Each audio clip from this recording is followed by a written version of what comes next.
Here we are live. It's Monday. Real Takes Over Fake Debates is live, sponsored by Swift Energy. Go to swiftenergy.gg. Use code RTOFD to get 20% off your order every time you order. Right now, Sean, the Eagles and Buccaneers game has just started. It's NFL playoffs, a lot of good things to talk about. But before we get into the show, how you doing? And then what's your expectation for this game? So I'm doing good. SB, happy MLK weekend to everyone. Hope y'all had a safe weekend, whatever you're doing. Ready to get into football, some basketball. Got a lot to talk about. A lot happened this weekend. Obviously, NFL super wild card weekend, but definitely looking forward to talking about it, man. How you doing, man? Man, I'm doing good, man. I'm doing great. Playoff football. I'm happy to get the playoffs. Look, man, I love this atmosphere of sports. The Bulls playing right now, even though it's a meaningless game in the middle of the season. I'm watching football. I'm not watching the Bulls. Look, it's football time. It's playoff time. That's time of the year. Yeah. I don't care about the Bulls playing the Cavaliers in January. We don't care. But let's look to the chat real quick. We get to the show. Niggas Brown. There you go. Shout out, like, share, subscribe to the channel. Continue support on the road to the next milestone. Appreciate that. Tip says salute. SB and Sean, everybody hit that like button. The hate is about to continue. Now, I don't think it's hate, Action Jackson. Just facts is facts. Dipsy said, I'm about to get hella nasty about these Cowboys. MC Robert said, how about them Cowboys? Well, everybody in the chat say ready. Make sure you guys like, share, subscribe. Get it out to everybody. We're growing, moving up in the day. But a team that ain't growing, Sean, the Cowboys were mauled by the Packers. And honestly, the score is not really showing it justice to what really happened because they ran up a lot of points on the tail end of the game against the second unit guys. So they didn't want to make it look as bad. But the Packers went into Dallas. Went into Dallas where they've been great all this year and came in there and whooped on the Cowboys. I know we did our picks that we wouldn't be shocked that the Cowboys do the Cowboys thing, which they did. But were you shocked at how the Packers, in the fashion that the Packers won? I was, because I was expecting it to be a close game. I think we did our picks. I said Cowboys by 3. We all, including True, shout out True for joining us the other night. Yeah, I mean, we were all expecting the Cowboys to win. I think majority of the country were expecting the Cowboys to win. They were the overwhelming betting favorite. But, that said, if you've watched this Packers team, particularly the last half of the season, and their offense, they have been on offense for the most part. And they took advantage of the Cowboys' weakness, which was their ability to run the football right down the Cowboys' throat. And if you go back over the Buffalo game, what James Cook did to the Cowboys, Josh Allen only threw 14 passes in that game. 14. So you could tell the formula was there. It was definitely there for them to do what they did. And, they took advantage of it. And, the Cowboys, shot themselves in the foot, with some big mistakes. And As for the Cowboys got before halftime, should not have been a score. That was not a horse collar tackle on the side they called on the Packers, and also there was a false start that was missed on the touchdown to Jake Ferguson. Joe Ferguson, yep. Yeah, so it was like you said, the final score wasn't indicative of the game. Dominated this game basically from start to finish. Yeah, and it wasn't anything that the Cowboys seemingly could do. How yesterday looked is like how I would have thought it would have looked the opposite way around. Like the Packers played like they was the Cowboys at home. Like remember I said like the Packers at Lambeau, I can see this happening. This is how I expect the game to win, and it was the total opposite. Axel Jackson said, "Coaches, Pollard for sure. Parsons, time is up. Draft Caleb Williams or Jay. I don't think y'all can get high enough to get him, but if y'all could do it, good luck. I mean, I think the Bears would probably love to take Michael Parsons and a lot of them top tier players if you just go give them up like that. But that ain't gonna happen. Michael Parsons definitely was on suspect watch on that game too. He said it shouldn't have been close. Overrated. The defense definitely so. It wasn't even that didn't overwhelm me, even though his stats look like, once again, I told you, don't let his stats fool you too. He's in that category too. Don't let his stats fool you. Where he was in, he didn't win the game, but he didn't necessarily but he did throw a pick six. He didn't really lose the game. You know what I'm saying? He was like a tween in between. Like he could have still maintained. The defense was just dead atrocious for me. Aaron Jones looked at like prime Adrian Peterson. They couldn't stop him at all. And he said, he said, how about them Cowboys? And Ty said he smoked, Ty's a Giants fan. He loved that.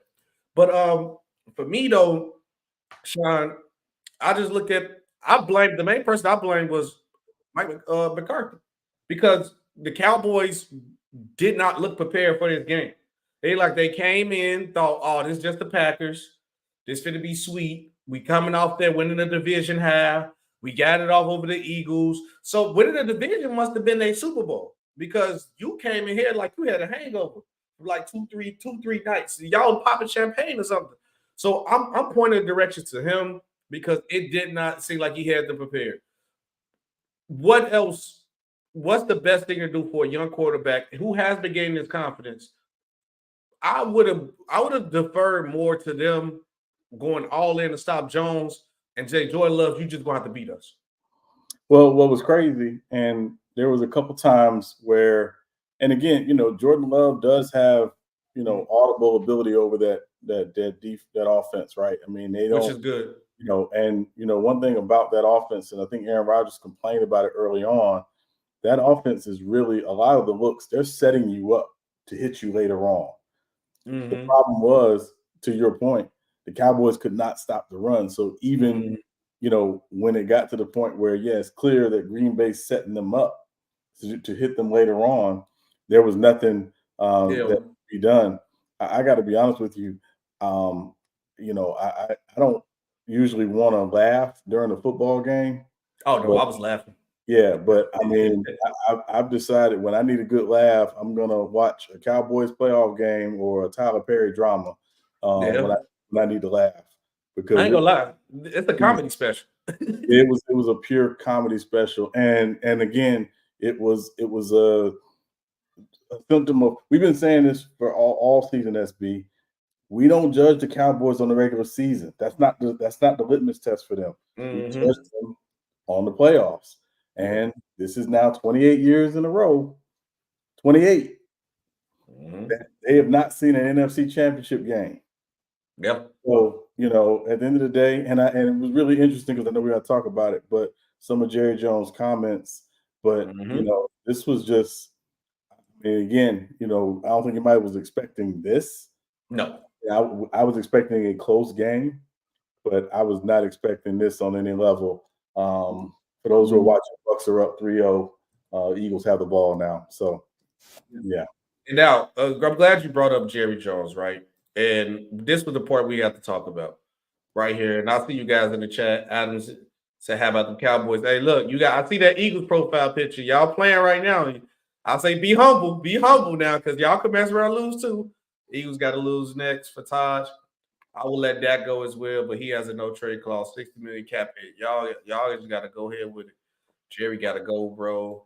Jerry Jones is a control freak. Worst playoffs loss I can remember. Yeah, this was terrible. But now let's get into the Jerry Jones, right? Because you see, like, I get that Jerry Jones is old, and they do like the NFL memes with the animated cartoon, making it look like a zombie. That man looked like he was crying for days. Jerry Jones pretty much said that he was floored, and this loss was beyond his comprehension. What was your reaction to Jerry Jones after the game? Because I got a theory, and I was doing my research. I should have put the video in here, but I was just like, obviously, I should have put the video here. But I did my research, Sean, and I know what the real problem is with the Cowboys. But what was your reaction to Jerry Jones? Well, Jerry Jones realizes that he doesn't have much time left. He's 82 years old. And he's been chasing this 4th Super Bowl like Yo Gotti was chasing Angela Simmons. And I think that's been, a big part of, the thing with them is they've been chasing this Super Bowl. They've been trying to prove that they can do it again like they did in the 90s. But sometimes as a franchise, you just catch lightning in a bottle. Right? Bills have not been back to the Super Bowl since going to 4 straight Super Bowls in the early 90s, right? That's lightning in a bottle. Perhaps that's what the Cowboys did in the 90s. They caught lightning in a bottle, and they're trying to recreate that, and they've been trying to recreate that magic. But the reality of it is you don't, right? And I saw a tweet yesterday that said Jerry Jones ain't been this mad since the Civil Rights Act was passed. That's probably true. So but I think it's that thing of, you understand he doesn't have much time left. He wants to experience it. But the reality is maybe I would rather see him, and I'm being serious here, I'd rather see him just hand the reins to his son now and enjoy his golden years versus put himself through this amount of pain and suffering every year that they've been going through for the last 28 years, because it's literally been 28 years. That's a long time. That's a long time. That's a long time. Sean, yeah. I'm glad you brought up that number. Yeah. Because doing my research, and I seen the interview, he was talking with Michael Irvin when he said it, but he also has been on multiple different occasions where he said this. In 1995, number 3, third championship for the Cowboys. In 1995, Jerry Jones said he made a deal with God. And sometimes people got to understand, when you making them deals, talking to others, you don't know who you making that deal with. But in 1995, Jerry Jones made a deal with God that said if the Cowboys win Super Bowl 30, he'll never ask to win a Super Bowl again. They haven't made past the division round since 1995. He gave you what you asked for. And then he said he'd been trying to renege on this deal, to reverse the deal, to redo all that with the deal. Sometimes you got to know what you asked for. And you asked for this. And people, I'm a very spiritual person. So I'm feeling with this, that I gave you what you asked for. Now you want to try to get another one. You being greedy, bro. Come on, bro. You can't do that. Yeah, I mean, the Bible says there's power in the tongue. You gotta be careful about what you say and put out there. And I believe in that fully. Which is why I have to be pretty careful about what I say, even when I'm joking. But, yeah, I mean, there's power in the tongue, y'all, and we're seeing it, the manifestation of it. Yeah. And again, it's not just been, it's been every time they have a certain expectation, they come up short. Last year, yeah, granted, going to San Francisco, they were not going to beat the Niners in San Francisco. Yeah, that's realistic. We kind of expected this is where it was going to end for them. But the year before, the mismanagement of the game, which again has been a Mike McCarthy special forever. Yeah. You get it. It come with fries and drink. Yeah, and also And again, there's sometimes these teams operate with a bit of hubris, right? The Cowboys had not lost at home all season, right? So you're thinking, yes, we got this great home field advantage. However, the Packers have never lost a game in AT&T Stadium. I didn't know that. In the playoffs? Ever. In the franchise history? And since AT&T Stadium has been built, the Packers, because where they played in Cowboys Stadium before AT&T Cowboys, Stadium, they have not lost a game in AT&T Stadium. That goddamn Aaron Rodgers. And they just making another one with Jordan Love. And now you got, Jordan Love. And Mike McCarthy's been on both sides of it. So, I think it's, again, just an interesting thing that, we're talking about. But, listen, and again, I would also say, and I want to point back to something. I think that Detroit game was folly because you and I talked about it. Mm-hmm. Cowboys did not win that game. Yeah. Cowboys did not win that game. They were given every opportunity to win by some questionable calls, and obviously Detroit not closing, the deal on some of their decision making. But that game was very telling about what the Cowboys really were to me, and I think we saw it the other night, or last night. If you can out tough them, which again, that's what the Packers like. And shout out to the Packers offensive line, man, because they held it down. They absolutely held it down. They controlled the line of scrimmage, and that Packers defense with all those first round picks came and showed up and played. This how you know how good the offensive line was. Did Michael Parsons play yesterday? Yeah, he did. I didn't see him now. Yeah, I mean, he didn't have an impactful game, but again, I think it goes back to him moving back and forth between that rush in and linebacker, middle linebacker, and again, I know people are going to pile on Dan Quinn. Dan Quinn is probably going to get a head coaching job this offseason because he's another right to do that. But to me, yesterday's game was about what Cam Newton said earlier a few weeks ago. He said Brock Purdy and Tua and Dak. Yeah. And Jared Goff, he said these are game managers. Everybody. Yeah. You're not asking everybody to win the game. All I'm saying, though, is that everybody with Cam, everybody laughed at Cam. That Cam stock looking real good for what he said so far. Everyone he said so far, that Cam Newton stock is looking pretty good. It said, actually, Sean, you keep bringing up the last game, but you don't talk about the missing holding calls in the Miami game. Right, but I also didn't bring up the missed calls or the bad calls in the Seattle game either.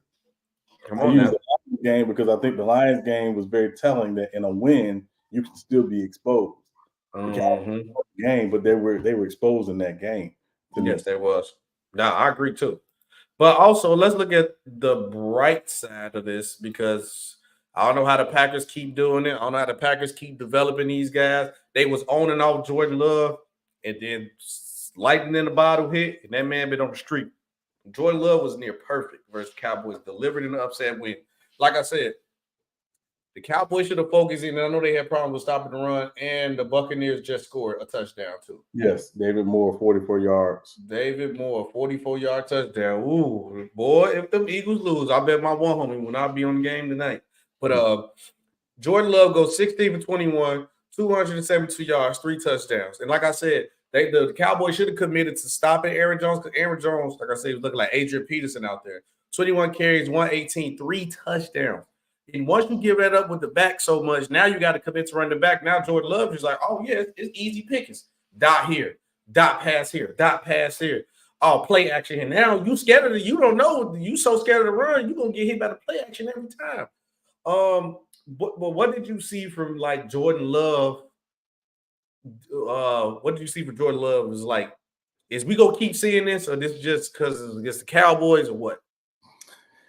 So, I mean, I think what you saw was a quarterback playing with a great deal of confidence, which, again, you remember early in the season, you had people talking about, oh, man, I don't know if he's got it, and they need to go out and get a veteran guy, and blah, blah, blah. And it's interesting, SB, if you really think about it, you know what the Packers are with quarterbacks They're like the Steelers with head coaches. They don't listen to the outside noise. They don't. Right? They understand that here's the process, and you go back. This is why they've had 30 plus years of consistent quarterback play. Is they don't listen to the outside noise. They understand, what this guy does well, and they put him in great position.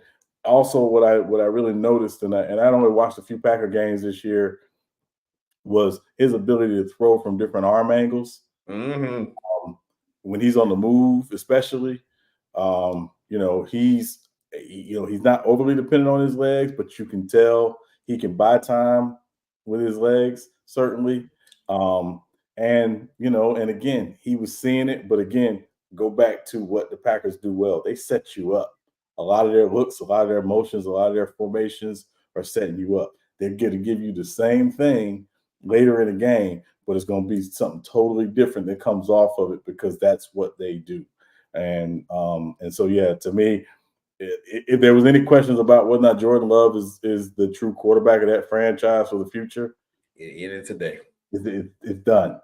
Yeah. It's done, regardless of what happens next week in San Francisco. And I think he can actually play a pretty good game in San Francisco, but obviously they're going up against the 49ers, and that's going to be a tough one. Yeah, the 49ers will be a tough one. But for me, watching that young kid play, I watched a couple Packers games, and the couple Packers games I watched two of them was against the Bears, and he looked at kind of like this against the Bears. And my boy get mad when I say this. I said the Bears are part of the reason why they finna get another Aaron Rodgers, because he get his confidence playing against the Bears. Two of his best games of the season was against the Bears, I believe.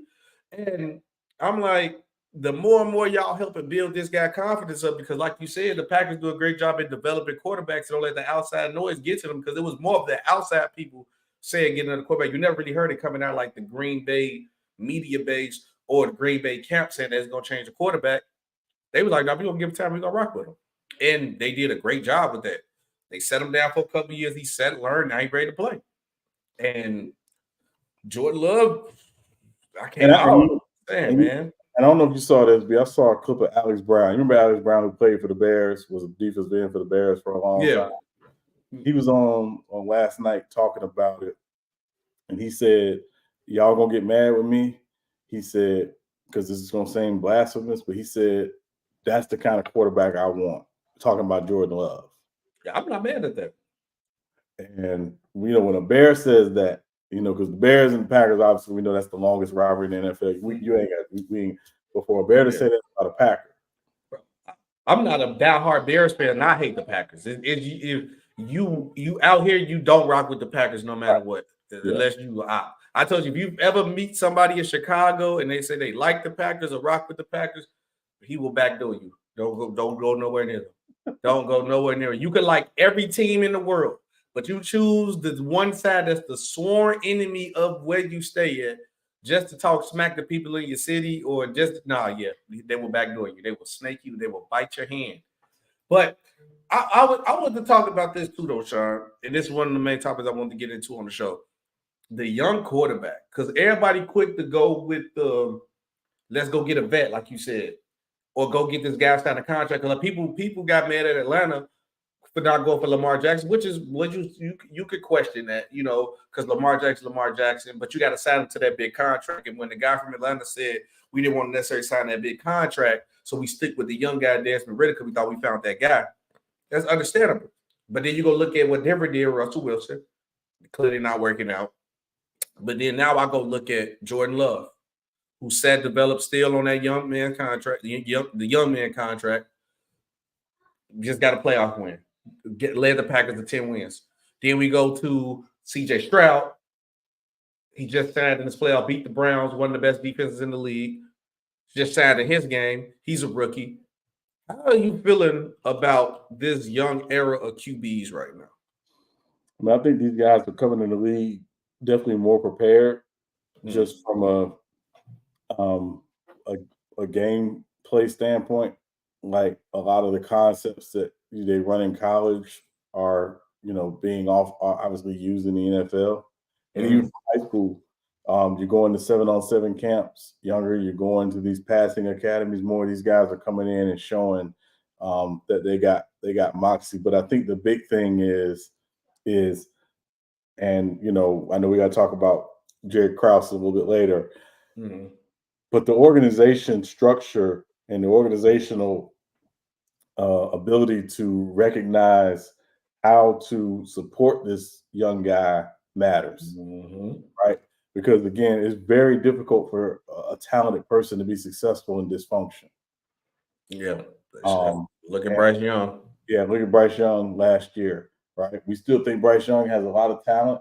We definitely think Bryce Young, can salvage his career. But Carolina's got to button up their organization, top to bottom. Start with David Tepper, the owner.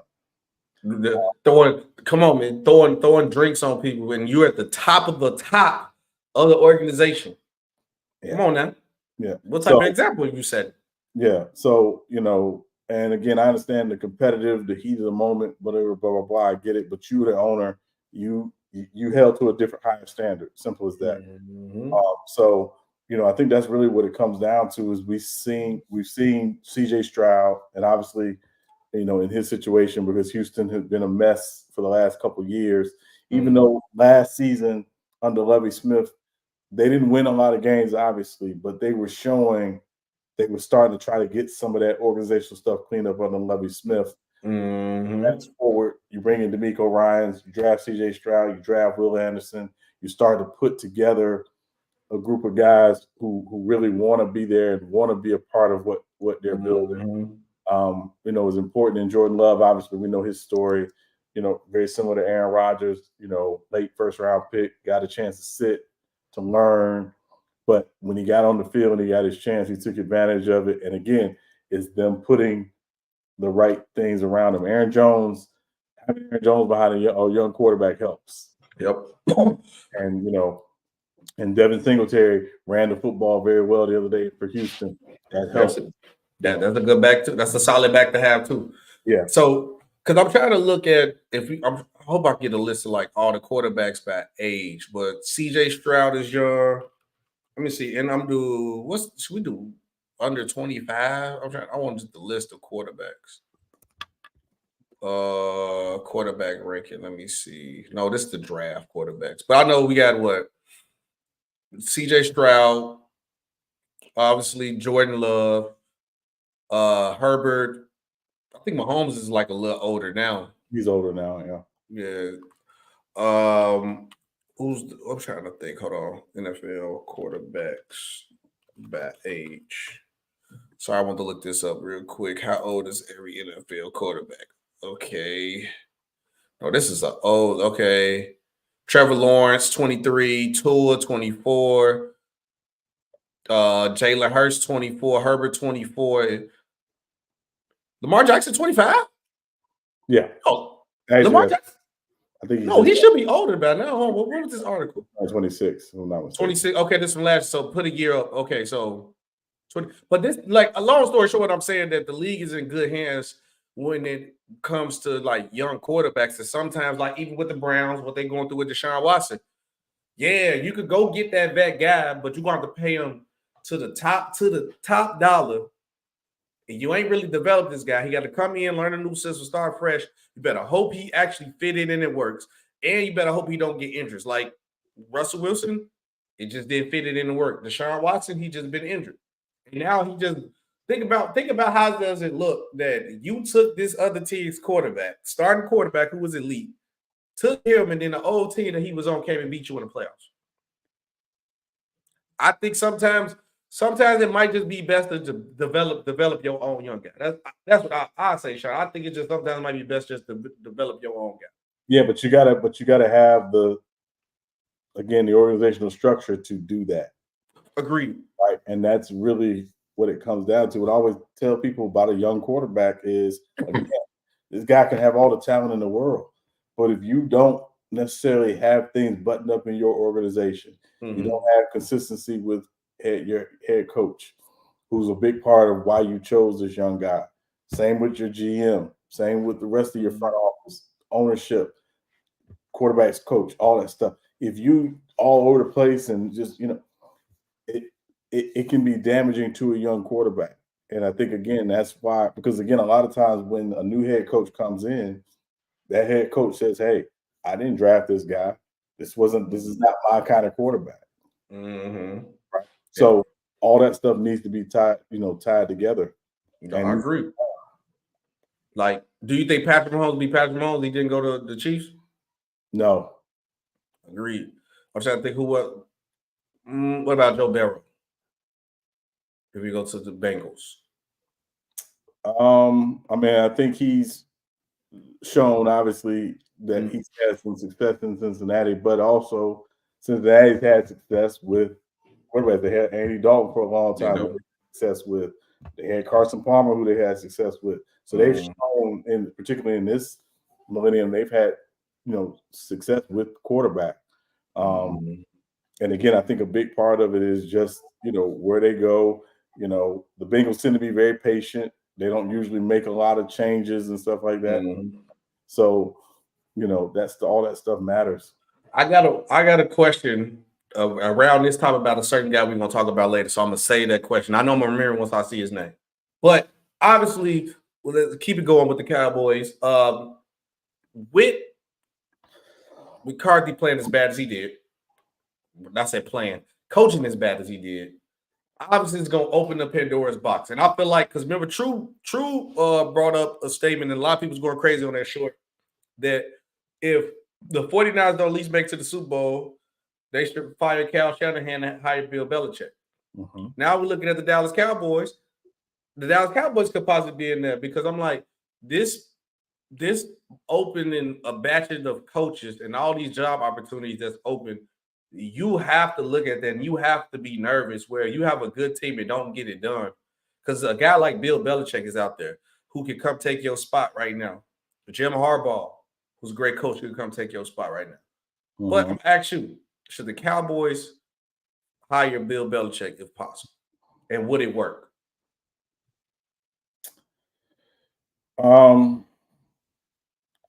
Yeah, listen, when you underachieved, particularly in the playoffs, wouldn't it make sense to go get the best achiever in the playoffs in the last 20 years? Yeah. Because they've been way more prepared to play that game. I ain't never seen the Bill Belichick team unprepared to play. I've seen Bill Belichick lose games and then be like, man, they just really outplayed them. They just really, really good. I ain't never seen the Patriot team not prepared like that. Or I guarantee you it didn't happen a lot in the playoffs. I can tell you that. Because I can't think off the top of my head, and I done watched a lot of Patriots games. And they done beat the Chargers a lot too in the playoffs. I done watched a lot of Patriots playoff games. I ain't never could just think of it like, man, the Patriots was not prepared to play today. Yeah, I mean, I think it's, one thing about a Bill Belichick coach team is they're going to play great situational football. You're going to be prepared on third down, offensively, defensively. They're going to be great in 2 minutes. Like this is what they do. They coach and preach situational football. Yeah, I mean, listen, if you're the Cowboys, I think you have to consider all options. But again, I think a big part of it is everybody says, Jerry Jones is the face of the Cowboys, right? That that's one thing that comes down to it. Will he and Bill Belichick, come to some understanding about, that type of stuff, to going on the radio, doing an interview every week, stuff like that. Belichick is very, buttoned up when it comes to media. Yeah.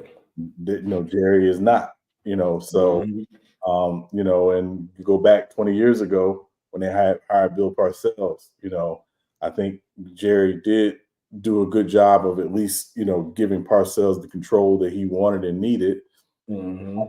But, a leopard don't change his spots. Eventually, Jerry wanted, to be in control, fully again and not have that. And so that's why, again, you hire a Wade Phillips or, a Jason Garrett, or whatever.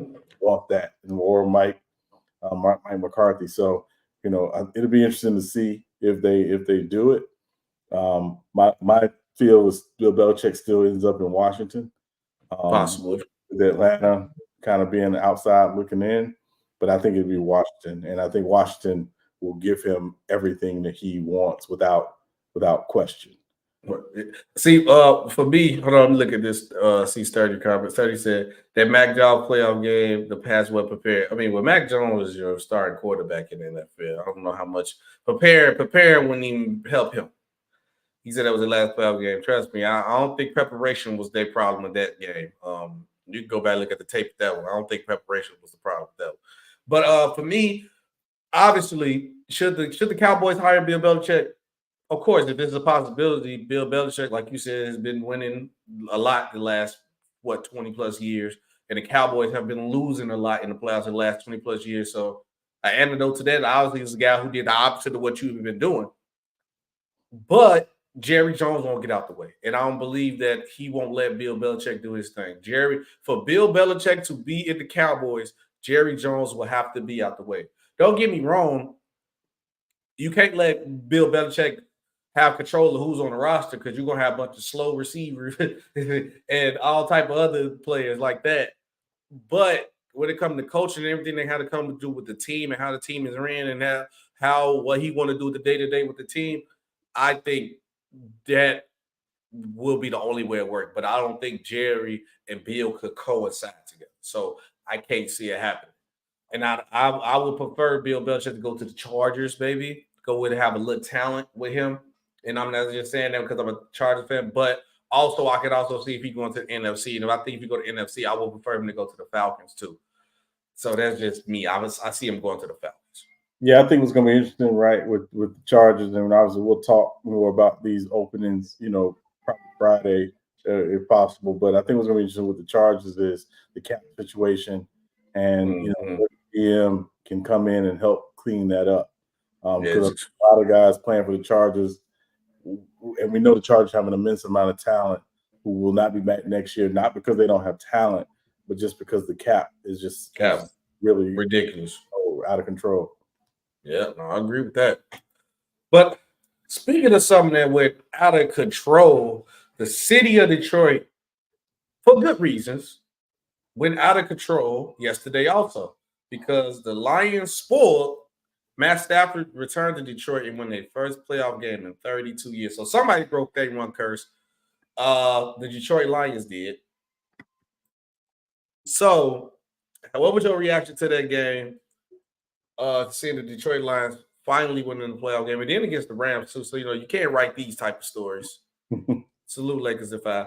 But what was your reaction to the Lions? It was a good game too. It went down to the wire. It was a good game. I think it was the best game, most competitive game of the weekend, definitely. For good reason. Yeah. For good reason. Well, I mean, listen, it definitely was easy to get caught up in the hype of, Matt Stafford returning to Detroit. Mm-hmm. But on the other side, Jared Goff was playing against the franchise that said, we don't think you're good enough, and we're going to send you to purgatory. Which, for a lot of people was Detroit, football, Detroit Lions, if we're being honest.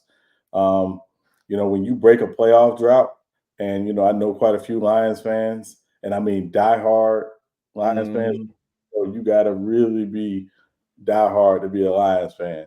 Yes. It was like winning the Super Bowl for them, to be honest, because, again, just so much excitement, after having not won a playoff game and, 32 years, that's a real thing. And also, you've seen, Barry Sanders and Calvin Johnson and now Matthew Stafford, and obviously in another uniform, but go on and, you haven't always had the most to cheer for. So to be able to cheer for this team, for that fan base, shout out to them because, again, it's been a long time coming, and it's going to be interesting to see who they'll play the winner of tonight's game. Obviously, the Bucs are 13-0 at home in Detroit, so they got a good chance to make a run to the NFC Championship game, which again would be their first since that 91 season. For me, like you say, brought all the celebrity guys that was there because it was a funny video that went crazy. It was Eminem who was talking about Matt Stafford. Let us just have this one. They still supported him. He said, bro, I rap for you. I rap for you. I rap for you. Let us get this one. So, it's that serious about Detroit winning. But like you said, there was a lot of things going on in this game. The Stafford side, we're going to get into that in a second. You had Jared Goff going against his old team who said you wasn't worthy, you weren't good enough. The Detroit fans was going crazy. And I like what I see from that Detroit Lions team because this was like their real test game. Because people think the Rams is just like this slouch over because they ain't really the same team as they champions. No, the Rams is still a good team. Shout out Purdue. I'll be saying his name wrong, but that kid, bro. I don't know how they keep finding these receivers, bro. That's just that kid is good. Sean, I don't know what's Nakua. How you say his man name?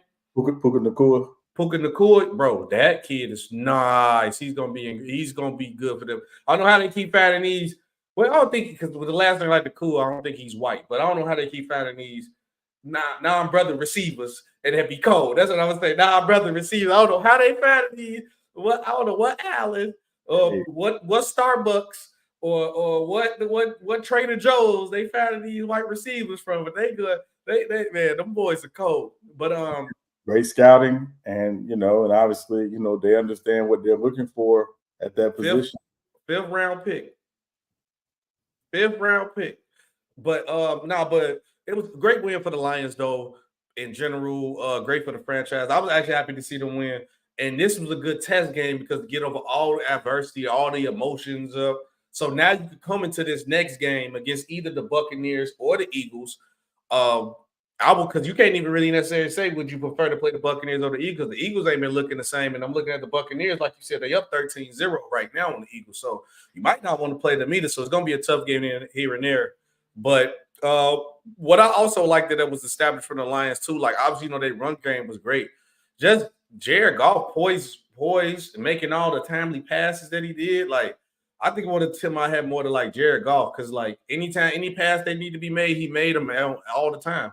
He didn't lose control of the game in that one point in time, so I'll go with that.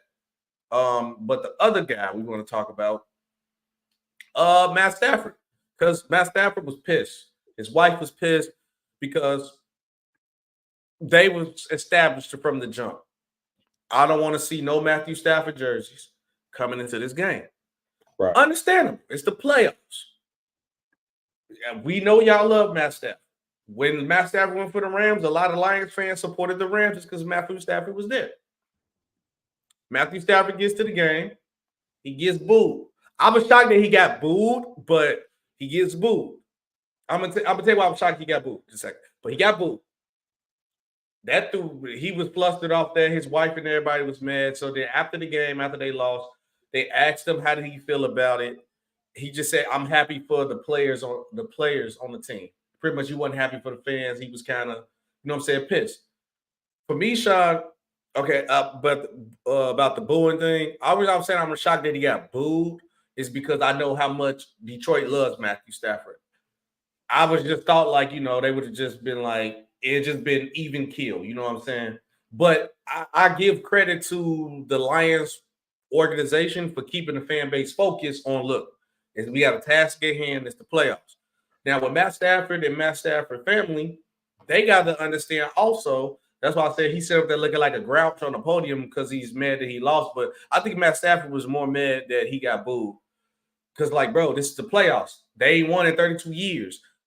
You not finna get a tribute video today, motherfucker. If they play next season, I guarantee they give him a tribute video that had the Nines jerseys all up in the crowd, in the rap, they'll do all that. But it's the playoffs, bro. You're not gonna get that today.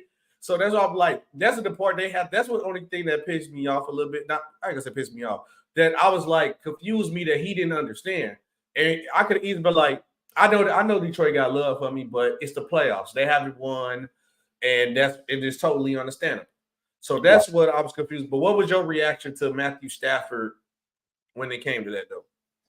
I mean, again, at the end of the day, if it were a regular season game, maybe they don't boo. Maybe they do. But come playoff time, when it's win or go home, all that, love fest crap goes out the window. It's time to, lace them up. Let's get the click clacking. And, whether you win by 1 or 100, you just want to win. And if booing a guy distracts him from what you're out there to do, so be it. That was my next question, because I'm going to go back and look at the stats to the game exactly. But do you think the booing kind of threw Matthew Stafford off his game a little bit? I mean, I think anything that happens unexpectedly could throw you off. But that said, you're a professional, and you got to go out and do your job and do what you are paid a lot of money to do, which is be the quarterback for the LA Rams. And so, I don't want to give him that excuse. To quote the great Bill Belichick, do your job. Do your job. Do your job. But yeah, he went 25 36, 366. He still played solid, but you could probably tell it might have got to him. But look, you gotta do what you gotta do to win. Shout out Fonte. What it do? Hey, look, man, if you want to win some money, go link up with Fontaine. He has the app, he has plays. Link up with Fontaine, man. Fontaine, we got to get this betting show, man. We got to get. I need some parlays too. Look, I'm going to Atlanta on Thursday. Fontaine, send me some. I need some money. Well, at least send me some so I have some money coming back home. Adam said Eminem intro last night was fire. I missed the intro. I started watching the game like mid first, going into the second. Okay. Sneeze said if you watch the Lions play, they style translation on the road and in tough games, tough coach with a culture of accountability are real. They are real. I like their coach though. I ain't gonna lie. Their coach is he the real deal. He the one made sure everything was like, hey, look, bro, this is the side of the fence we on. Because sometimes people don't understand it. Like you might have love with somebody, but if you at war and you on that side of the fence and I'm on this side of the fence, hey, look, bro, we love you, but today ain't the day. Look, you on that side of the fence. So today ain't the day. Unless you finna sit out and say, hey, man, I love Detroit Lions too much. I'm not finna play, which he ain't gonna do that. It's over with. Right. He said Puka is Samoan, Hawaiian, and Portuguese. Oh, okay. I mean, he ain't black, but that was the whole joke. The joke, Adam. That was the joke. Yeah. Steve said the only team that can beat the Niners is the Lions on the NFC side. I don't really know if anybody can beat the 49ers, honestly, Sneed. He doesn't play for the Lions anymore. Get over it, Stafford. The fans love you for what you did, but it's 2024 and you play for the Rams. What the fuck you want from them? It's true. That's true. Salute True in the chat. What Stafford needs to understand, fans are loyal to the teams, not players. And that's what I like about the NFL more than the NBA, because there's too many fans of players and not the actual teams. Nobody know how to be a true god darn fan. They don't. They truly don't, Sean. Speaking of the game we're watching right now, before coming into this game, Jalen Hurts has said, and the score is what, 13-0, as I presume. 13-3. 13-3 now. 13-3 now. He came into this game. It was reported hours before the game that he is unhappy with the direction of the Eagles offense. One, Sean, were you surprised that this came out and he said this at this point in time? Like, bro, what's the playoffs? Like, why are you saying it now? Yeah, I'm surprised it came out and that he said it going into the playoffs. I mean, I think that's been pretty obvious. Clearly. Clearly. But, also, he's got to take, and I didn't hear the whole quote, so I don't know if he said I'm a big part of why I'm unhappy with the direction, if he took ownership for it. I can tell you again right now. But go ahead. I can tell you right now. That said, just the timing of it, I thought was really, really odd. Because again, it's playoff time. You want to be laser focused on getting ready for the Buccaneers, and you don't want to put anything out there that's potential distraction. So kind of surprised at the timing of it. Yeah, because now I'm like, when I'm like, why would he say this? I'm like, bro, y'all going into the playoffs. And I'm starting to think Nick Sirianni is losing the locker room too with these guys. Maybe they not believing in them. And I'm looking for the quote. No, I don't really see none that's saying that he said I'm part of the problem. Yeah. And see, and I mean, again, like, where's it's easy to be, great and easy to be, happy-go-lucky when things are all going your way. Mm-hmm. This year, Pittsburgh is a great example of that. Obviously, we know they lost earlier this afternoon, but it could have been easy for Mike Tomlin to say, "Oh yeah, whatever, blah blah blah." No, Mike Tomlin keeps the ship afloat, regardless of what's going on, which is one of the reasons why he's never had a losing season. Yep. Right? Not gonna make excuses. Not gonna say, "Oh, we didn't have TJ Watt tonight. That's why we lost." No, nope. We got to play. And to Sean, yeah, no, you're right. And the exact quote goes, "It needs to be better for what I want to do, what everybody else in here wants to do, what we want to be. We're nowhere near that. So no, I'm not happy." Yeah. Which makes sense because again, if you watch the Eagles offense, they terrible. They've been terrible this year. Not been good. Awful. Yeah, they've not been good. So why do you think that though? Is it because everybody watched what they did last year and now they used to what they was running? What is it? What is the true problem with the offense now this year? In your opinion? What's interesting? So I told you before the show, I met with two guys, who were diehard Eagle fans before the game, and we were talking about it, and I said, I think a couple things that can happen. Number one, obviously, when you change play callers, right? There's always going to be something very, very different, right? Even if it's the same offense, there's always going to be something very different because you're talking two different personalities, two different philosophies, things like that. That's the first thing. I think the second thing is, to a degree, I think they've, and one of them said, he said they last year in the first couple years or the last couple years, you saw Jalen run more and not worry so much about his body. And now that he's gotten paid, they don't want him to take that punishment. From the Eagles, that's interesting. Where I kind of agree with that point is the Jalen got paid part, and now almost maybe to a certain degree, they want to show this is why we gave Jalen Hurts $200 million. Right? This is why we pay. Like you want everything to revolve around him. And I don't think that necessarily has to be the case. He earned the contract he got. Earned the contract, yeah. But also, they got a little too AJ Brown happy at times, trying to force the ball to AJ, which you understand. AJ Brown's a top tier receiver, top 10 easily. Some people top 5. So you get that. But part of what made them dangerous the last couple of years and even last year, especially, the ball was spread around more everywhere. It was going around everywhere. And this year, I don't think they've necessarily done the best job of that. Literally, it's Goddard, Brown, Smith in the passing game. I think those guys accounted for 88% of their targets. Around that range, yeah.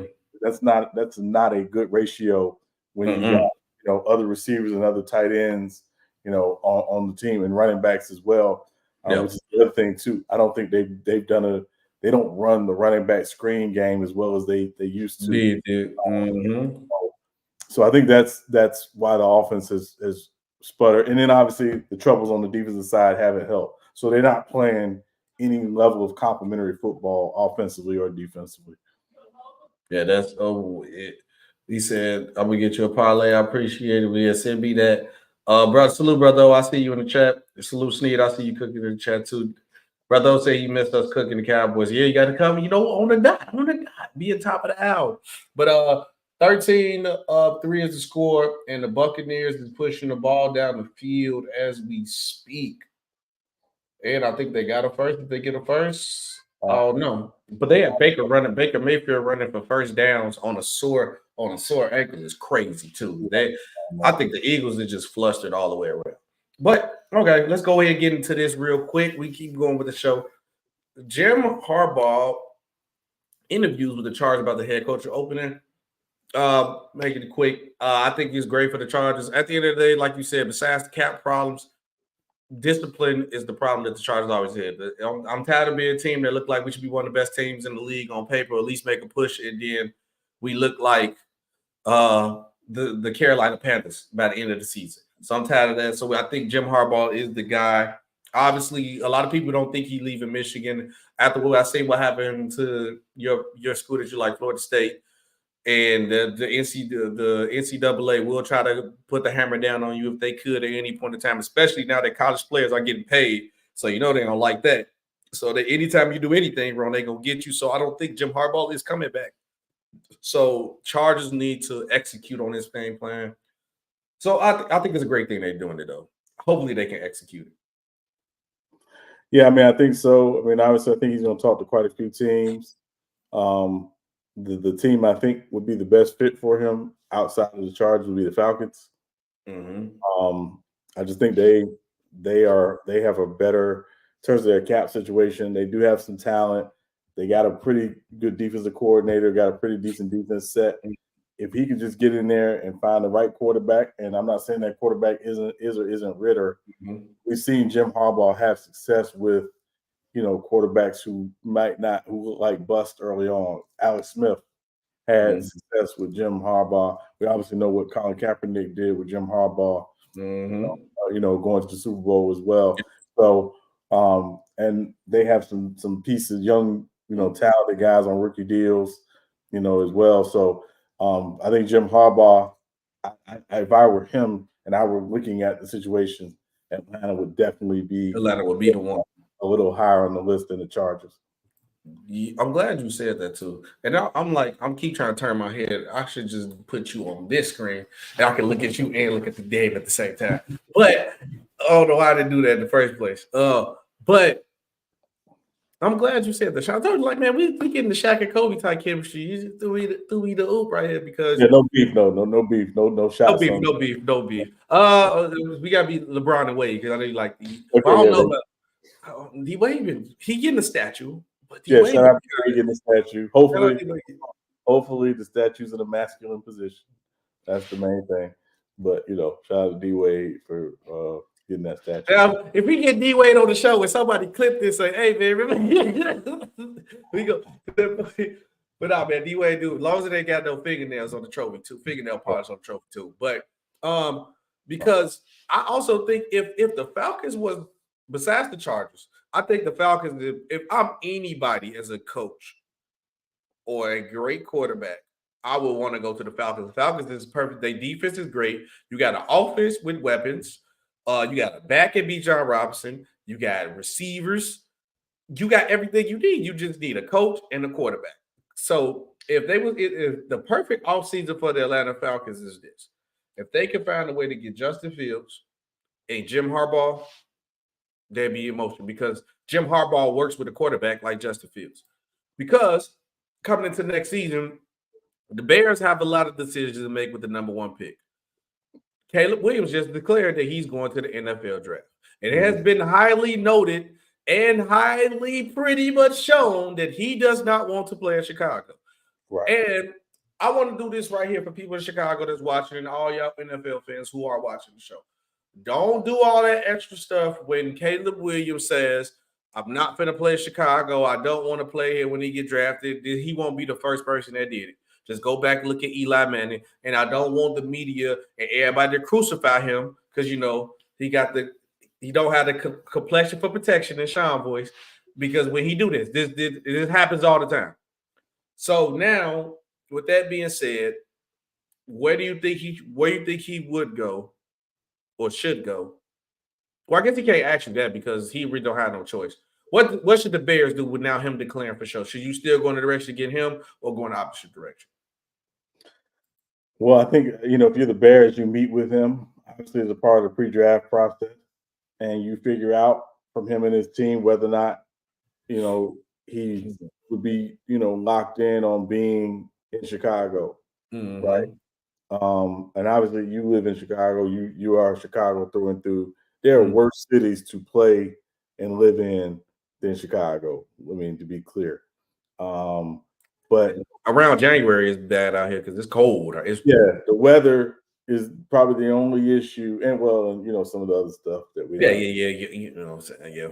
But I'm saying, he's not gonna deal with that. Yeah, he's not gonna be living around there. He's gonna be up in high park somewhere. So but in all seriousness, you know, if you're the Bears, you bring him in and his team in, and you sit and you say, hey, here's our plan for our organization. Here's how we're building it. Here's how you're going to be the face of it and the big part of it, and try to sell him on, you know, wanting to not just be the number one pick, but be the face of the Chicago Bears and the resurgence of the Chicago Bears.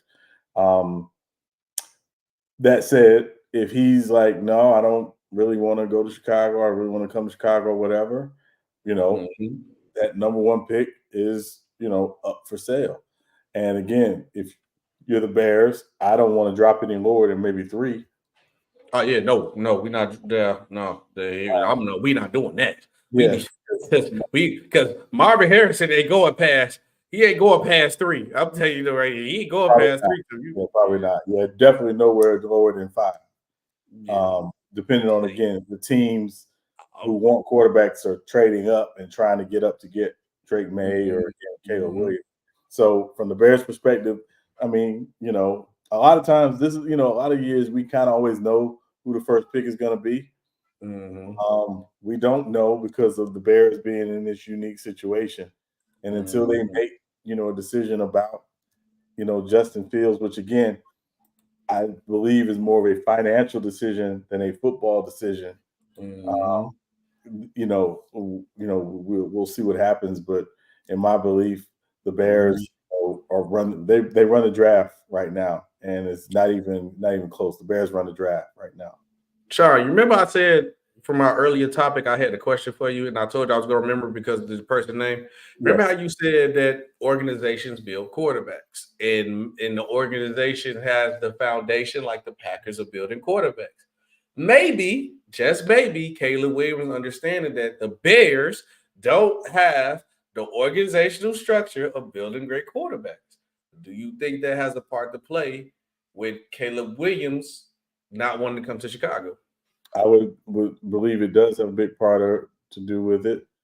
You know, I think also, you know, you factor in the fact that he's, you know, from the DC area. Washington, the Commies have the second pick. You know, does he want to go back and play closer to home or at home? So, you know, so there's that. And again, it's not uncommon for a guy, and again, the comparison is John Elway, right? John Elway is from California, you know, went to Stanford, you know, blah, blah, blah. Baltimore Colts had the first pick in the draft. He did not want to play for the Baltimore Colts. The Baltimore Colts were who became the Indianapolis Colts. Were an absolute train wreck of a franchise under Robert Irsay. And John Elway had where his leverage lay was that he could go play baseball.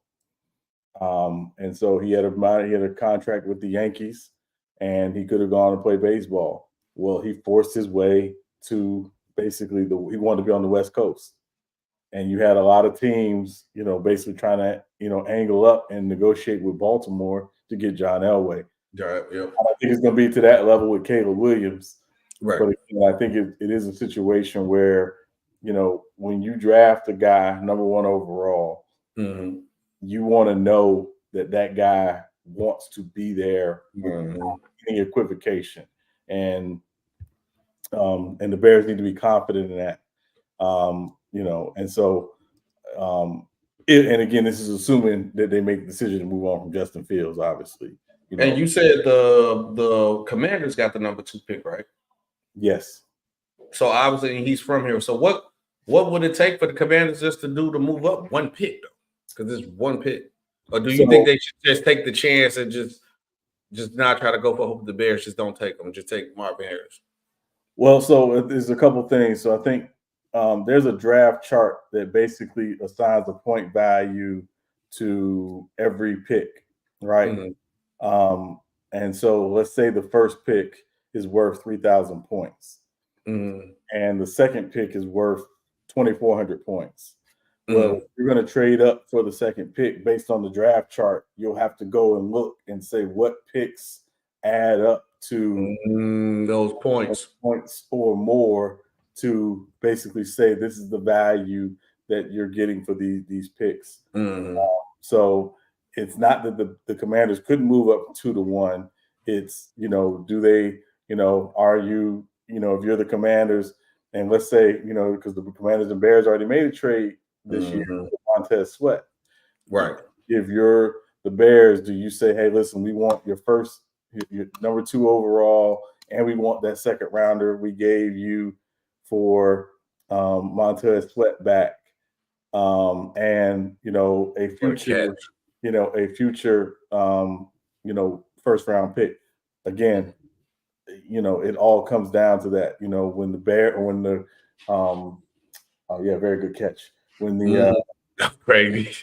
Yeah, when the Washington moved up to get RG3 from 6 to 2, they gave up 3 first-round picks to move up from number 6 to number 2. Yeah, and a third rounder. So it's a hefty price to move up, but we've seen teams do it. So it'll be interesting if they make it happen.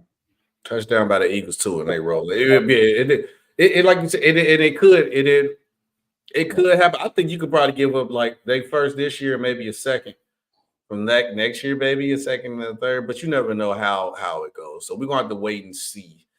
But I don't know. I think you might have to make that call and make that risk. But let's go and get to the NBA. NBA trade deadline is going crazy. A lot of players we've been seeing named in the list. 10 stars who could unexpectedly be moved. I'm gonna tell you this list of players. In the chat, I want y'all to list of players that I'm going to name. Tell me who y'all think will get traded. Trae Young and Draymond Green is on this list too, Sean. Yeah. All right. Number 1, Trae Young. Obviously, the Hawks ain't looking as much good as they thought they was. With him, DeJounte Murray put together, I think they thought they'd be competing as like a top 5 team consistently. Is sometimes the Hawks look like, oh, man, I see what this team do. Then, oh, man, the team was trash. Pretty much like, I think it might be like how the Chicago Bulls was put together, like, oh, we put all these names together. I think it's going to be great, but it consisted of the team look bad. So we got Trae Young at number 1, Mikal Bridges at number 2. I don't see him getting traded. Donovan Mitchell at number 3. Michael Porter Jr. at number 4. Draymond Green at number 5. Paul George at number 6. Karl-Anthony Towns at number 7. Zion Williams, number 8. Julius Randle, number 9. And Lauri Markkanen at number 10. So out of all them unexpected names that you heard that could possibly get traded, who you think to get traded? Of all these guys that will likely get these names, I think it'd be Donovan Mitchell, obviously. When you look at, just again, Cleveland has to make a decision because they could lose him in free agency for nothing. I think Donovan Mitchell would be the guy that will likely get traded. His contract up this season? I thought it was next season. Next season, but again, next season, if he says, "Hey, I'm not staying," or I plan on testing the market, you gotta move him early. You move him. Or you lose him for nothing. Again, particularly if he hasn't said, "Hey, yeah, I definitely want to sign an extension here. I definitely want to stay here." Right. Yeah. So, and again, they have his bird rights, so they could decide to say, "Hey, listen, we're going to play it out. We know we can pay him more than any other team, and see what happens." But I think Mitchell will probably be the one to move. If I were to throw a second guy in there, the guy to really look at is Trae Young. And I would say only because of the amount that's left on his contract. He's got 3 years, $138 million left on that contract. That'll be tough. The Hawks are in the basement right now in the East. And, maybe they decide they want to go ahead and reset and restart, and if a team's going to give you, a king's ransom for Trae Young. Which would be dumb, but not be smart, given the way his play style and his defensive shortcans. And I mean, that's when I say defensive shortcomings. Let me ask you a question, SB. Has Trae Young gotten better? No. I've been saying I've been saying this about Trey. Sean, you know I've been saying this about Trey. I have not been. I was a fan of Trey Young in college, but once he got to the league, no, I have not been a fan of his play. And I was telling people Trey Young is not that guy from the jump of that point. In the year I was saying this, and I say this every time, and I just stopped talking about him because he made this run.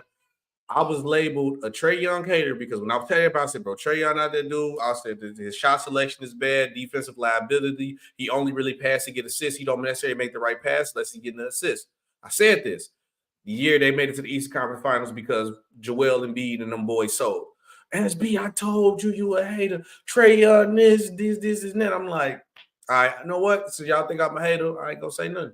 And that stock has been growing ever since then, and I've been the same problems that he had. Sock selections really only pass when you want to get an assist, defensive liability. And what has changed? If we bring another ball handler in, it'll make a difference. DeJounte Murray is here, secondary ball handler, better defender next to him. Same problem still going to play. It was bad shot selection, only really pass you want to get assists, defensive liability. He has not approved to me. Yeah. At all. Him and Luka came in, they were talking about like he was neck and neck. And every year, Luka, like the Trey Young probably did like this. Luka's like here now, Trey Young. Because like where do you rank Trey Young at as a player? Is he like top 30-ish, maybe? Yeah, I would say top 30-ish. Top 30-ish. Luka is a top 5 player. So, we know you gonna say this. Come on, man. You got the Atlanta Hawks hat on. Come on, bro. We know you love Trey Young and the Hawks. You was the first person to call me a Trey Young hater when I said this. Ball handling, nah. I mean, yeah, I guess he improved in ball handling. I guess the maybe ball handling, maybe. But yeah, nah. But in bad news, you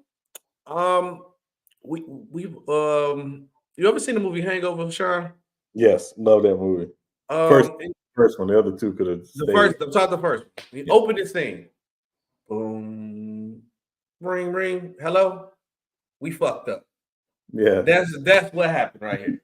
That's literally what happened right here. Yeah. So the Bulls bring an honor ceremony. Remember, we talked about this early. And I said, Sean, this is gonna be a disaster.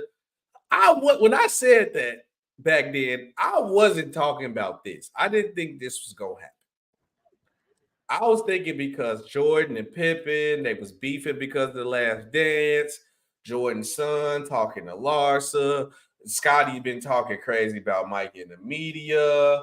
So I'm thinking that no, Michael Jordan could show up. Michael Jordan didn't show up. Rodman didn't show up. Scotty didn't show up. Part the blame with the weather, but I don't think Mike would have showed up anyway. But the weather was bad during this day. It was like our first couple of days of snow, so it was really snowing and it was like super cold. So it's a good reason why a lot of people missed it. But during this ceremony, everybody put the Jumbotron, boom, Scottie Pippen, Michael Jordan, They put Jerry Krause on the screen. Jerry Krause get put on the screen, they boo him. Everybody, thinking I'm like, man, you know what I'm saying? First glimpse, we laugh. I'm like, man, we bogus. Why we booing Jerry Krause? Until we seen his widow wife, and she's bawling, crying, dog. Oh, and then you see, like, we knew that we fucked up. If you go watch the video again, we was like, boo. Then it was like, It literally was like, oh, shit. And they tried to catch it. No, you fucked up already. It's too late. You fucked up. We fucked up. This is the most you're going to get me cursed on our show anytime you watch us. But I have to be honest about it. We fucked up bad. We were bogus. And we knew we was bogus because we tried to cover it up at the end and cheer. We were so wrong. And that's why we've been cursed since this. So Bulls fans understand this. And Sean, I have a question on the back end for you after I finish this last one. I'm laying a plan on this. We got to understand this. No matter how you feel about Jerry Krause, as an executive, this man brought us 6 rings. Put together one of the teams that put one of the best records, winning 72-10. He built an elite team around Michael Jordan. Any other time when Mike wanted this day, he told Mike, "Nah, we're gonna run with this Scottie Pippen kid. We're gonna do this. Nah, we're gonna change the whole team up. Let's do this. Change the team up better when he left. So even if he was to come back, the team still fit him good. He did that. Michael Jordan as an executive is Michael Jordan as the player is Michael Jordan GOAT. Michael Jordan is executive, the goddamn Kwame Brown of executive GMs. He's probably one of the worst persons to ever put a team together. I believe he's got the worst record ever with the Charlotte Bobcats, correct? The worst winning season is the Charlotte Bobcats. Right up there. Right up there. But he's at the bottom of that tier list. You let this movie predetermine the picks because he wanted to make the team young and do more builds. Like he wanted to get Tracy McGrady. Mike said no.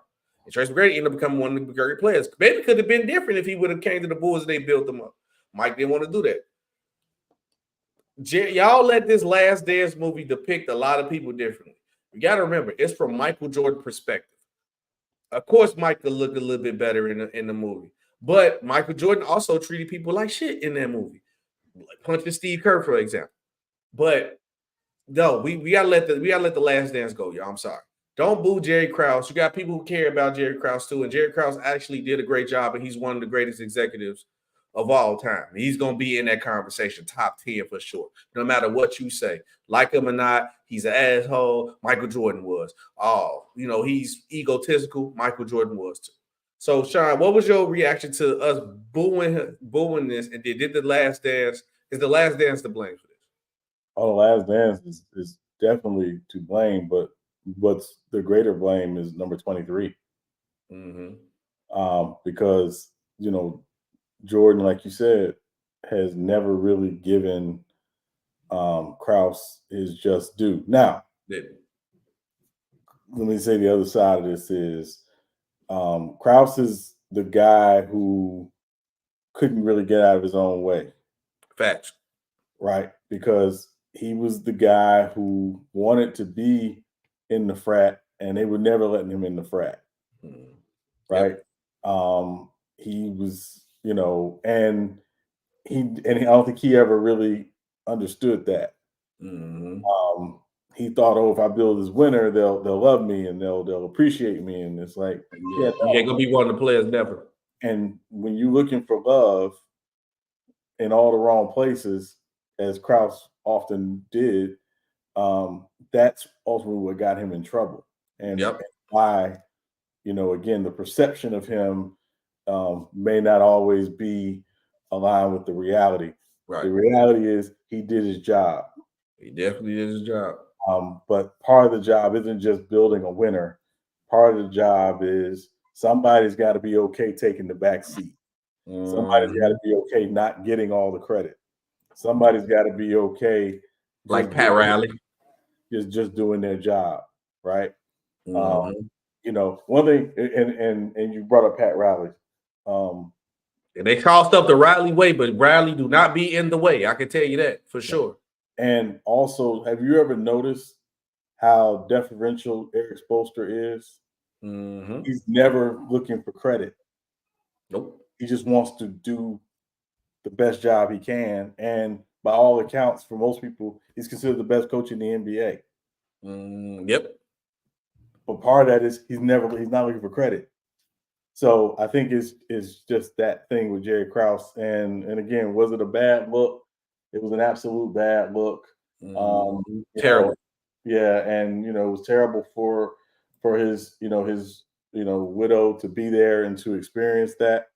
But and again, I'm not defending the booing. What were you expecting? Mike got to come out and say, "Man, let it go, y'all." And Mike didn't say nothing. Yeah, but Mike's never going to do that because Mike is about. And again, the fact that him, Pippen, Rodman, like half the team weren't there. No, they wasn't, and it was half because of the weather too. Yeah, and again, it's 30 even Bob Myers received credit during the Golden State Dynasty run. Yeah, he received credit, but I don't think he was looking for it. No, see, Sturdy, you heard it wrong, Sturdy. We's pretty much saying, like, obviously Pat Riley got credit, but Jerry Krause wanted to be in the spotlight. Like, Like, okay, bad enough to say this guy because he was like, I ain't gonna use him. I ain't gonna use him. I'm gonna use two other examples. Dr. Dre. Everybody get Dr. Dre a lot of credit. Dr. Dre wasn't in the spotlight of everything. He wasn't ever super in the spotlight with 50 or Eminem, but we knew everybody said, man, Dr. Dre on the beat. Dr. Dre produced this. He went crazy. But then we go, Jerry Krause was like Diddy. He want to be all in the videos. He want to be all in the locker room with the team. He want to be in there like, he want people to love him like he dropped 30. That was the problem with Jerry Krause. He wanted to be like part of the players. No, bro, you run the team. Act like you run the team. I don't see Pat Riley want to be all in with the players. Nothing like that. No, Pat Riley move around his moves like how he run the team. Jerry West moves like he's a guy who runs the team. Like you try to be the cool boss with the employees. You know, you trying to be cool. No, you can't do that. It don't work. It never gonna work out like that. And one thing I will say, SB, I think where Jerry Krause should be derided is his mishandling of the 98 Bulls. Yeah. Right? Because for him to say before the season even started, Phil could go 82-0, he will not be the coach of this team. Well, who does that? Yeah, that was bad. That's that personal. That's personal. That's personal, you know. And we heard Jordan say, you know, multiple times in The Last Dance, and I took that personally. Yes. Well, clearly Jerry Krause took something personally when it related to Phil Jackson. And I don't know what Phil did to him. And imagine Phil was a mastermind around that time. Well, what it was apparently was that, you know, Pippen and Jordan used to crack on Krause a lot. All the time. Yes. On him a lot. And apparently Phil didn't defend Krause and didn't ask those guys to lay off of Krause. And Krause felt like he deserved that loyalty because he's the one who brought Phil Jackson to Chicago. And again, to his credit, he made a good move when he had to move on. When they had to move on from Doug Collins to Phil Jackson, they obviously made the right move, and Jerry Krause was a part of that. But again, when you're seeking credit, when you're desiring credit, right? It's like a father, right? Mother's Day is like this week-long week. Mother. Yeah, they go crazy. They be going crazy. Father's Day is a 5-minute, you know, bring you some toast, bring you a cup of coffee, you know. You got a new screwdriver for your toolbox. All right. All right. You know, it ain't. Jerry Krause wanted Mother's Day when all he was ever going to get was Father's Day. Facts. And that's what he never really realized.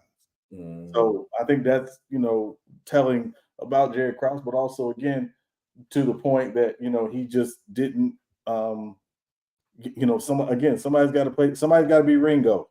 You know, you know the Beatles, right? You know, you got Paul, you got John, you got George. You know, somebody's got to be Ringo. Somebody's got to be okay not being that guy. I've been seeing the clips that have been going crazy. I got to watch this movie. Everybody ain't David Ruffin, the Temptations clip. Everybody ain't David Ruffin. Somebody. You got to be Otis. Jerry Krause, you was just Otis of the group. Jerry Krause being Otis is a perfect example. Nobody coming to see Jerry Krause. Nobody come to see you, Krause. Yeah. But we know you put Otis. We know you put everything together. You Captain America. You know, like Captain America is the best Avenger for putting everything together. But ain't nobody come to see you. I want to go see Iron Man and the Hulk before I go see Captain America. Nobody just like, come on, man. Nobody want to see you, Otis. It is what it is. But you got to tip your hat and give him credit. Yeah. Sean, have you ever thought, all right, man, I'm gonna take this flight. I'm gonna go to this such and such city. On your way to the airport, you ever thought about playing like a game of 32 or while you in the airport playing a game of 21? Yeah, not never. I thought in Soul playing, and I thought it was just ignorant. Well, guess who stole that idea? Because the Indianapolis airport installs a full basketball court ahead of All-Star Weekend. Sean, this is a full basketball court. Top to bottom, full court. Look. Full court in the middle of the airport. Do you know how people going to be late for their flights? You know how musty planes going to possibly get? They got to have a line around it saying you can't hoop on it. Because ain't no way I'm from Indianapolis right now. I ain't going up to the airport right now. Act like I got a flight. What's the cheapest flight right now? $2 to Wisconsin. Go ahead and book it. Oh man, I'm in there shooting jump shots. I'm in there hooping at the airport. I do for media purposes and to boost up the All-Star game. Great idea, excellent idea. I love this, but probably people gonna be missing their flights because come on, man, you can't tell me if you're in the airport. They probably got basketballs in there. They finna probably selling NBA basketballs for like $200 just so you can shoot on the rim. Come on now. But what did you think when you see this though? I mean, what I tell you what I thought, SB. So I'm sure everybody who watches us and has been on an airplane before, right? Mm-hmm. Have you ever been in a space more compact with more people that's tighter than an airplane? No. Now, imagine if half those people on the flight went to the court and was running up and down the court, and you got to sit in that. Ooh, that's a funky hour or two. Right. That's a steak box. That's the steak, man. It's gonna be bad. Okay. And I'm talking smells that you ain't never smelt before. Yeah, you ain't see nobody out that game of 32 or a full court game. Yeah. Like, listen, you go out there and just play a game of 21, a little half court game of 21, and it's gonna be funky. Okay. I don't know who thought this was a good idea. I don't know who said, yeah, definitely let's put this in an airport. No, it's a terrible idea. It's awful. I think marketing wise, I think it's a good idea. Media wise, because we talking about it. Yeah, but I'm talking musty wise. It's a terrible idea. No. Yeah, must wise. It's gonna be mercy. I like it. I'm rocking with it. I'm trying to see they got the full court. Can it play from right here or nobody got to load up a new screen? No, okay, well, no, it's but I like it. I like it though. It's gonna be Indy. It's right down the street too. It's gonna be worse. Hey, man, I'm gonna see. It's gonna be worse. Yeah. Hey, I'm gonna see it because Indiana right down the street. I'm gonna have to go ahead and go chop it up with my old school at Illinois Media School. Or at the station, see, I get a media pass. Look, real text over face to face at the All-Star game. I could drive right down to Indiana. That's about a couple hours, 2 hours, 2, 3 hours. I'll take that drive. Sean, we don't do picks of the week this week, right? No, Friday for the picks. It is halftime. But to end the show, because we always do picks in football, let's recap what happened so far. NFL playoff recap. What game? Who impressed you the most? Oh, CJ Stroud and the Texans, obviously. Mm-hmm. In Green Bay, stomping Dallas like grapes and wine. Yeah, it was definitely those two teams were the most impressive to me. And every year there's always a road upset nobody expects. Green Bay made history. They're the first 7 seed to win a playoff game since the NFL. That's a big deal. And of course, they did it at the expense of the Alice Cowboys because they didn't play. I like that. I enjoyed it. Yeah. So yeah, and and again, to all Dallas fans out there, at some point you just kind of got to be used to this. Is just what your team is. Yeah. And don't cry. It's over. At least there's going to be a professional quarterback in Texas playing football, continued in the playoffs. But unfortunately, his name is not Dak Prescott. It is CJ Stroud. So is CJ Stroud right now better than Dak Prescott? I don't say better. If I were building a team and I had to choose a quarterback, I would take CJ over Dak because he's younger, and I think he's got more upside. I think people got to come to the realization Dak is what he is. Dak is a game manager, a B to B plus quarterback. He is never going to be the reason why you win. He's never going to be in that Mahomes or Lamar, conversation. And he had a great year. He cut down on the turnovers, even though you couldn't tell yesterday. And he and CeeDee Lamb had a great season together. But you know, again, I said it yesterday on True Stream. The Cowboys are a great mixtape rapper, but when it's time to make a real album,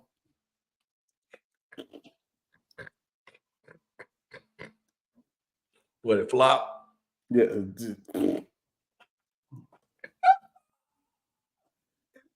Hey, look, man. We how about them boys? We're gonna go through the same thing again as the Cowboys cycle. We're gonna come back next season. They're gonna do something to change something up the sign. This year gonna be different. We them boys play great in the regular season. Playoffs come, choke in the playoffs, go through the same cycle. That's the Cowboy cycle. Yeah. At least you know they have that little excitement in the beginning of the season just to be disappointed, but it's Cowboys, so ain't nothing we can do about it.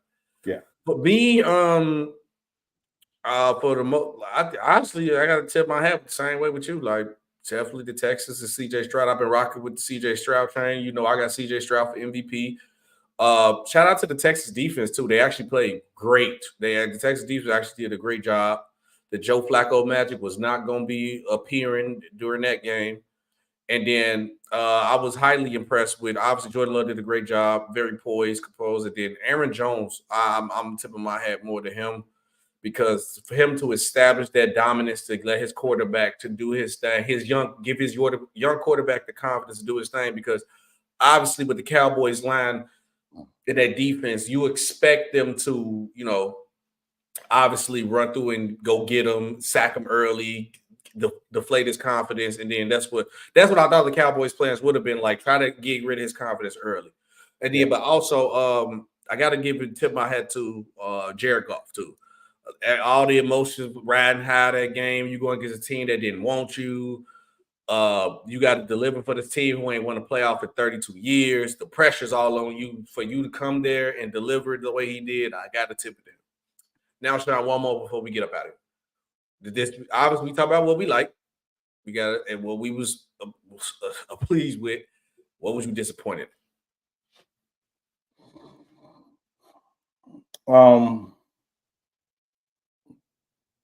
Nothing. Why? Because I guess obviously it got to be the Cowboys, but you expected the Cowboys to do that. Well, I mean, and again, we all picked the Cowboys to win because we thought the Cowboys would win the game. Because they was at home. They were at home. And again, that's why I picked them. They was at home. Yeah. I told you they wasn't at home. I was picking the Packers. Yeah, and they were undefeated at home. They were not very good on the road. No. But everybody kept saying, well, hey, listen, the Cowboys going to have at least 2 playoff games at home because they're the number 2 seed and yada, yada, yada, and blah, blah, blah, and all that stuff. And wrong. You know, so, you know, at the end of the day, you know, I'm glad the Cowboys flopped the way they did, not just because, you know, we understand that Cowboy fans are the most delusional fan base in the NFL, but because we get to hear more excuses about why the Cowboys didn't deliver and why they didn't do what people thought they were going to do. And I love it. It's you know, it's a soap. There used to be a soap opera back in the day. It was a Friday night soap opera called Dallas. You know, and literally that's the Cowboys. Since that show has been off the air, the Cowboys have been the new Dallas. It's just a soap opera. It's a soap opera. It's a soap opera. That's funny. Yeah. Hey, the way you put it like that, I can't like it's not to be disappointed. I'm trying to think, okay. Because we can't expect that from the Cowboys. You're right. You hit that right on the head. I'm gonna say I'm disappointed in the Browns. I'm gonna go to Browns defense. I thought they would have been more impactful. That's something I just nitpick at that because it's really just the Cowboys. Because the Rams and Lions game was good. You can't really fault nobody. That could have went either way. The Cowboys games was bad. Hold on, let me make sure. Look at every game so I remember. Yeah, that was because those were the only 2 games I played. And I can't get mad at the Dolphins because the weather was cold. The Dolphins' offense wasn't going to look the same in the cold. We expected that. Yeah, no, it's really just the Cowboys who really disappointed, but you expect that. So you're right, nothing. Jokingly, you was joking, but like seriously, you were serious at the same time. Yeah. Yeah, but He said the Browns are bad on the road. Yeah, we seen E. But that was another great episode of Real Takes on Fake Base Live every Monday and Friday. Obviously, guys, I will be going to Atlanta on Thursday, so we might possibly do a show on Wednesday. Maybe you gotta see what Sean's schedule looking like and see what my schedule looking like. We could probably throw it in the show on Wednesday, maybe do an open panel. I don't know. We'll figure something out because I'm not gonna be on Friday. Because I ain't better bring my laptop and stuff on the plane in Atlanta. But so since I'm gonna be going in Atlanta, so we will not be a show Friday. Go possibly give you a show Wednesday. I'm gonna try to make sure I clip up the show so I give you some content for you guys to come back and watch. Make sure you guys go on the channel and watch all the content, watch all the videos, watch all the clips. But Sean, this is episode 45. So what do you have for the number 45? I told you what I'm doing. I'm going. You're going MJ. Yep. Going MJ. I'm going Bob Gibson. Bob Gibson's in the Bob Gibson, yeah. One of the best pitchers ever and dominant. And yeah, Bob Gibson. Mm-hmm. Bob Gibson. I'm with that. I'm going Michael Jordan. Man, tell the Bulls fans to let go of the Jerry Krause beef. Mike, tell them let it go. I know you still mad that y'all still could have competed for another one, but maybe, just maybe, just think about this, Mike. Maybe Jerry Krause saved your legacy a little bit better with the GOAT debate because you ended off on a high streak. Because what if the Bulls that came back got swept in the first round? We having a whole different narrative and conversation. So I say just sometimes take the bad with the good. Take the bad with the good. That's all I'm saying. That's all I'm saying. And also, everybody follow the RTOFD clip channel. I got to make sure I put that in. I'm glad that's in here because I'm smart enough to save that. But appreciate you guys. See you guys on Wednesday, Thursday. Keep posted. Look at the community posts. I'll let you guys know we'll be looking out for the channel. This is Real Takes Over Fake Debates with SB and Sean. And we are out of here, Sean. Salute. We are out of here. Rucker Man.